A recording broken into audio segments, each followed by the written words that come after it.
No, this is why I told you I don't get in these social things, fights, because people always see things one way. That's it. It's always one way. The guy was like, man, I felt what you were saying about Dr. Carson. And then another person, see, you cooning. I'm like, see, this person's stupid. Because they don't understand that there's always two sides to the street. It's one truth and there's one common denomination. Like I told you, liberal people act like everything they do is liberal. It's a lie. They have things that they're conservative about too. Conservatives are not always conservative. They have very points and things that they're very liberal about. But they're all hypocrites. And they're going to tell you, no, it's not. I'm always this way. It's always this way. And when I say I can't look at these social issues because I don't want to get involved, because people don't listen. You tell blacks, well, I know it's okay. We want to blame the government. We want to blame the police. That's cool. But we got to take some accountability on our own and try to police ourselves and police our communities. Because where I'm from, on our block, there's none of this stuff going on. And I mean where I'm back on the south side. You know why? Because they're older black families on that block who won't tolerate the loud pants, the saggy pants, the loud music, the hanging and loitering on the block. Those old people ain't gonna allow that. And if anybody household was doing that, like one lady, she retired and left her home to her grandchildren, and then they basically was turning it into a trap house. That wasn't gonna survive on the block. Because you have people who are very active about their community and what's going on. They'll have the city come take that house immediately before they let anything else. So she had to come back and reclaim the house and get her grandkids out of there. Because they weren't going to have that in the neighborhood. So we have to take some type of onus on ourselves to police our own neighborhoods. That's if you care. Don't just turn to the police and say, look, you just being abusive. It's two sides. And there's been a lot of police officers that's on the force that have been bullied by people telling them, man, these cops are killing everybody, man. You working for them. You working for the devil. Quit. How you working for that white man, that white devil, and they killing your kids? Cops had to do this, black cops. I'm like, look, not all cops. And they're not all white cops that are corrupt. There are cops that actually help in the community. And some of them are white. Some of them are Hispanic. Some of them are black. But do you have bad apples in the bunch? Absolutely. But you don't see it that way. And you keep saying, this man working for the devil. Who you work for? Do you have a job? Who's your boss? What is he? You see, this is what I'm talking about. Everybody's concerned about everyone else instead of putting the mirror back on themselves. You have to be willing to take care of your own community. Now, I want you to listen to this. This is a police chief who really cares. But because of the crime that happens in the community, they're looking to start and feed off controversy, off of people being killed in the community, and the police aren't doing their jobs. You know, this is the media approach, without understanding that these guys who are out here doing their job, who's really doing their jobs, take offense to this stuff because they're put in a box with everyone else who you may think is bad because of something that happened in another city, might not even be in the city they're talking about. but I want you to listen to it. I heard a lot of things. Certainly there are some folks in this community that are legitimately grieving, and we heard from them. We heard a lot of folks who believe the First Amendment only applies to them and took great pains to shout down anybody that disagreed with them.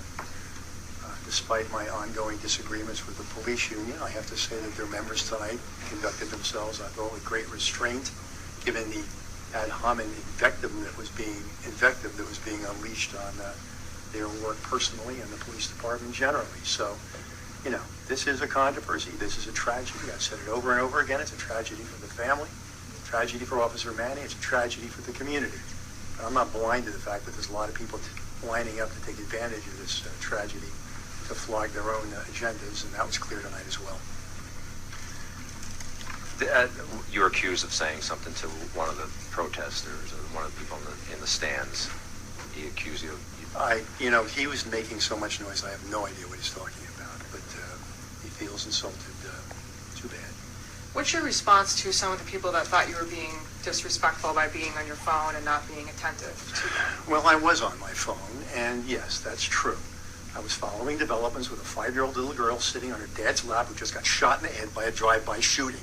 And if some of the people here gave a good goddamn about the victimization of people in this community by crime, I take some of their invective more seriously. The greatest racial disparity in the city of Milwaukee is getting shot and killed. Hello.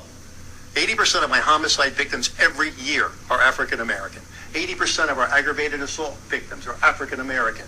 80% of our shooting victims who survived their shooting are African American. Now, they know all about the last 3 people that have been killed by the Milwaukee Police Department over the course of the last several years.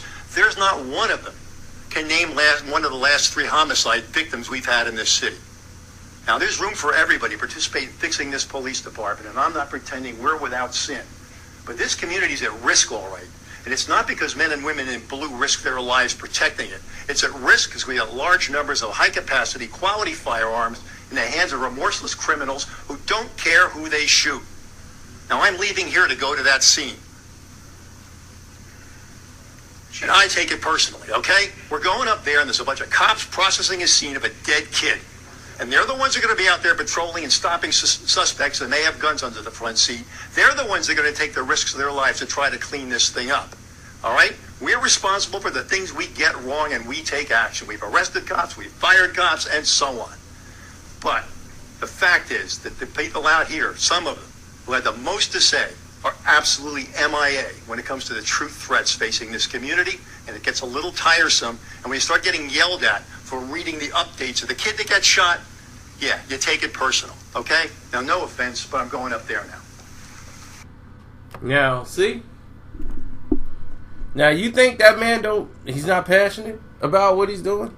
See, everybody wants to put together an organization, and I don't disagree with Black Lives Matter and all that stuff, but when you have a narrow-minded point of view, and you're only one side, and you don't see both sides of the glass, and you're not willing to sit down and talk to say, okay, this is what's going on, and find out what's going on in the department, talk to the unions, sit down, and then you just go out in the street and just start yelling.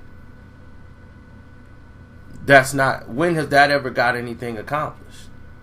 Just going out in the streets yelling. Have it structured, talk to people where they can get sit downs and actually talk and go over these police procedures with people and say, okay, we need body cams, we need this. As you've seen, people with body cams now is cutting down on violence. Period. Police brutality, now that it's being watched, they have body cams on, it lessens the crimes, it lessens murders, it lessens everything. It has been done years before we've had a lot of these murders in the past couple of years.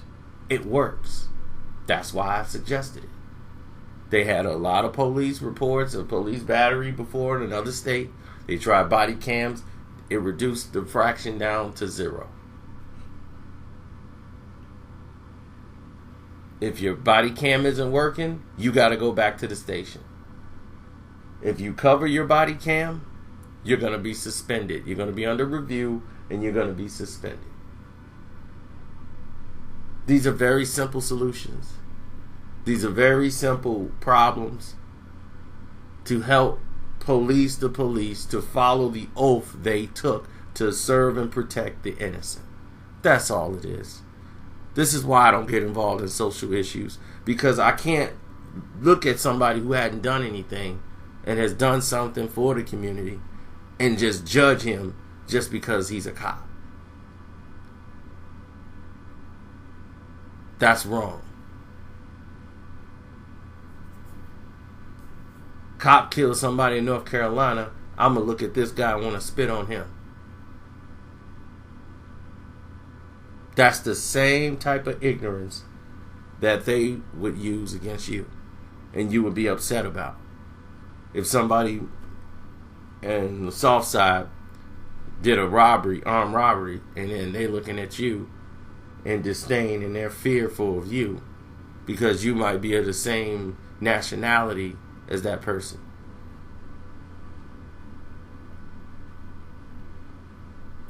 Have to stop judging people.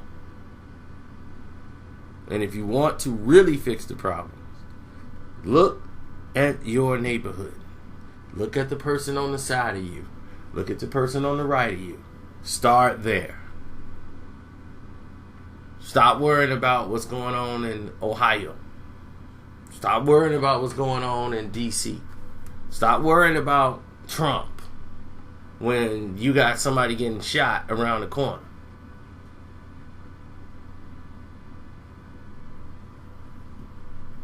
Help take care of those situations. That affects your community.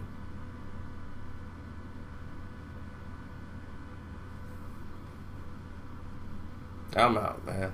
And hopefully I'm done with these social videos, man. I'm telling you, this is why I don't really like to get involved in this stuff.